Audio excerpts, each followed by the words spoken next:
Formal nang binuksan ng San Carlos City Police Station ang Amputi Layag Lounge, isang pasilidad na magsisilbing lugar para sa kapulisan at komunidad. Itinuturing itong simbolo ng pagkakaisa at serbisyong nakatuon hindi lamang sa seguridad, kundi maging sa kapakanan ng mga alagad ng batas at kanilang mga kaagapay sa komunidad. Yan ang balitang hatid ni Police Corporal Rafi Veloria. Police Arbel C. Merculio, Officer in Charge ng Pangasinan Police Provincial Office, na kumatawan kay Police Brigadier General Dindo R. Reyes, Regional Director ng PRO1, bilang panauhing pandangal at tagapagsalita sa pagbubukas at pagbabasbas ng Amputi Layag Lounge ng San Carlos City Police Station noong Agosto 15 taong kasalukuyan.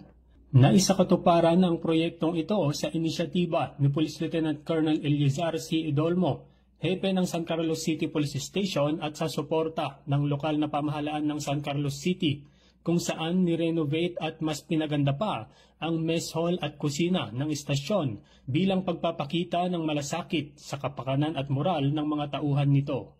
Dumalo rin sa okasyon ng mga kinatawan mula sa lokal na pamahalaan, BJMP, simbahan at mga stakeholders na patuloy na sumusuporta sa mga proyekto ng PNP. Ibinahagi naman ni Police Colonel Merculio ang mantra ng Pangasinan Police Provincial Office na ACM na nangangahulugang Action, Commitment, and Merit. Aniya, ang pagtatatag ng mas maayos na pasilidad ay patunay ng mga prinsipyong ito.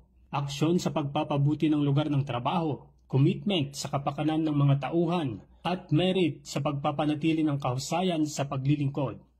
Ang Amputi Layag Lounge ay hindi lamang isang lugar ng trabaho, kundi isang simbolo ng dedikasyon sa organisasyon at sa komunidad. Nagtapos ang programa sa isang tradisyonal na budol fight na pinagsaluhan ng mga opisyal at panauhin.